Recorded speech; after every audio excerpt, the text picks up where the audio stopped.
Welcome back, Hermes lovers. My name is Tanya and I also love Hermes, so in my channel we will be talking about everything Hermes. And this video is an Hermes manual for total newbies. How to not embarrass yourself in front of an Hermes sales associate. So if you are a seasoned Hermes shopper, perhaps this is not the video for you. If you want to start your Hermes journey, if an Hermes Birkin or a Kelly interests you, or if you've been a fan of the brand for a while but never shopped and now would like to start to, this video is for you. I remember when I started my Hermes journey, I embarrassed myself so many times in front of a sales associate because I didn't have a clue what they were talking about. A quota bag, a Birkin bag, a Kelly bag, any other bag, leathers, colors, you name it. I had to learn all of it through trial and error, but now you don't have to. So let's get into it. First things first, you cannot walk into an Hermes store and buy a Birkin bag 95% of the time. Of course, if you are a major celebrity, or if you are in Paris, or if you just simply luck is on your side and you scored the lottery, yes, they will sell you a Birkin, but usually it's not that easy. You have to be an established client, you have to have long purchase history, aka buy other Hermes items before a Birkin or a Kelly bag is offered to you. Now, Hermes bags has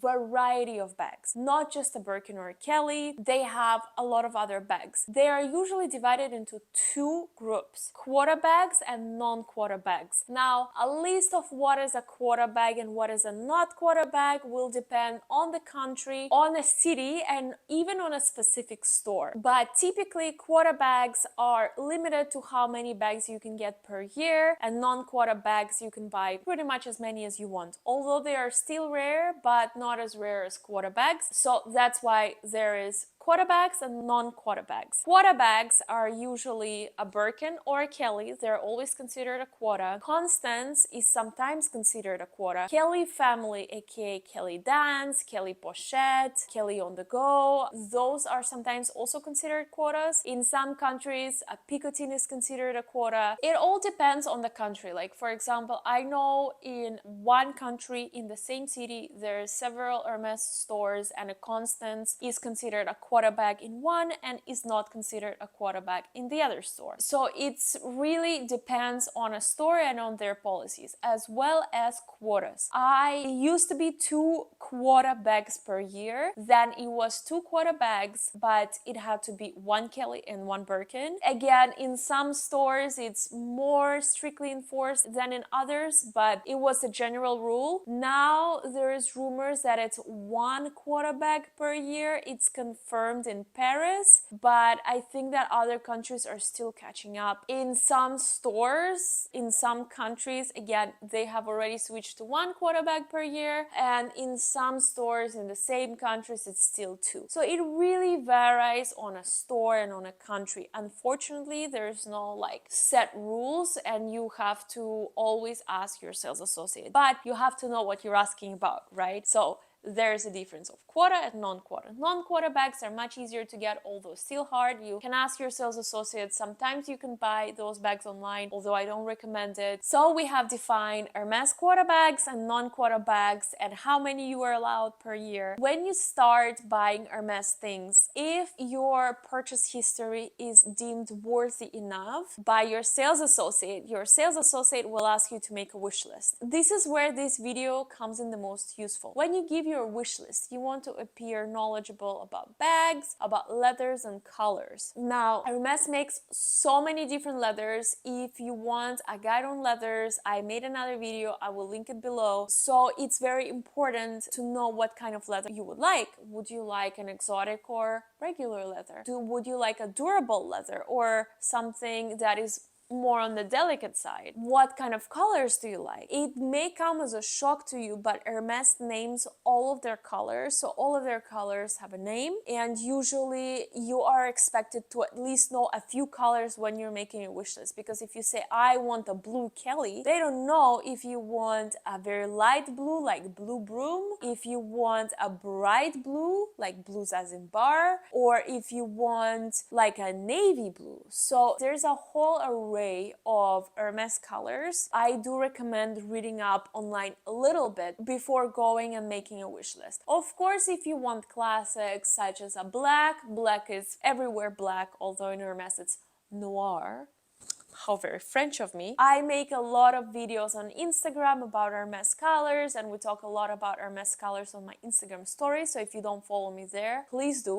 But it will always help knowing what kind of color do you want. If it's black, it's black, but if it's like cream or off-white, they have like 10 different shades. So if you're open to all, you could just let your sales associate know, or if you want a specific shade, you could just tell your sales associate the color. Now, once you have made the wish list, you will be asked about what kind of bag you want, a Birkin or a Kelly. If you want a specific leather, like I said, please check out my leathers video. If you want a specific color, and also the size of the bag. Once you decide on all of those and your sales associate takes your wish list, ideally they will contact you whenever something comes in. Now, usually you need to spend quite a lot of money before they offer you a bag.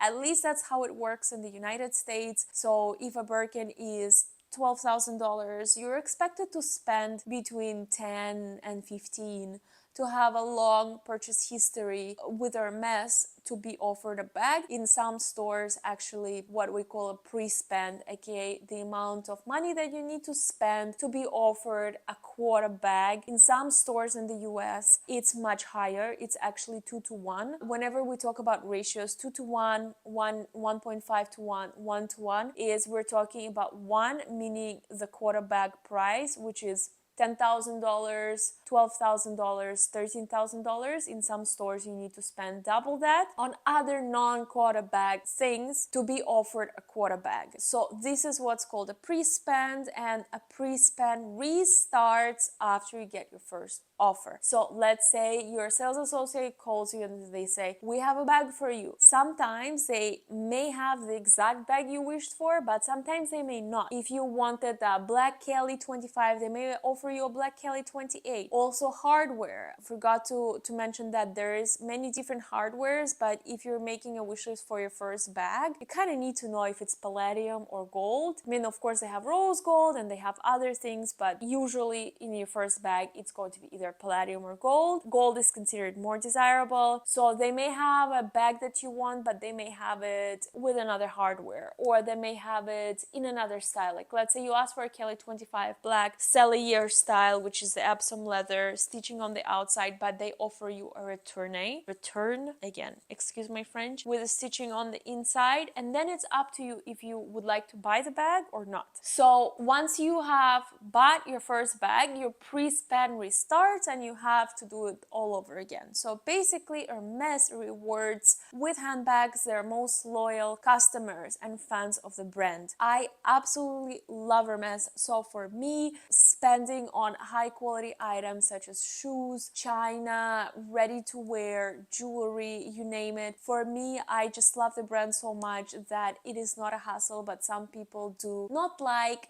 having to spend so much money in order to be offered a quota bag. So if you don't think that the Hermes game, we call it the Hermes game because you never know what the results are going to be. Everybody's journey is unique and you can only make predictions, but it is going to be very unique based on where you're located, how much money you spend, what kind of relationship you have with your sales associates. So if this game is not for you and you just want a Birkin or a Kelly and it's like a one-time thing, then maybe it's best to go through the resale route. Just be very, very mindful with what kind of reseller you pick because you don't want to spend $20,000 or $30,000 and get a fake bag. I do have my ultimate vintage guide, so if you need any help on picking a reputable reseller and also authenticating your bag, feel free to check out my guide because I have heard way too many stories of people spending $30,000 on a fake bag. There's nothing you can do about it. So be very mindful, and whichever route you decide to go with, I really hope that you enjoy and appreciate Hermes bags and see them the way that I see them, for a beautiful piece of craftsmanship that is going to last me many, many years, and that hopefully I will be able able to give to my future kids, or if I have boys, their wives, I don't know, but it's something to be passed on from generation to generation, to be cherished, and I do believe that this is one of the only brands that will withstand the test of time. If you want to learn more about Hermes and if you want more Hermes tips, please subscribe. I usually post my videos every Tuesday and Friday. With love.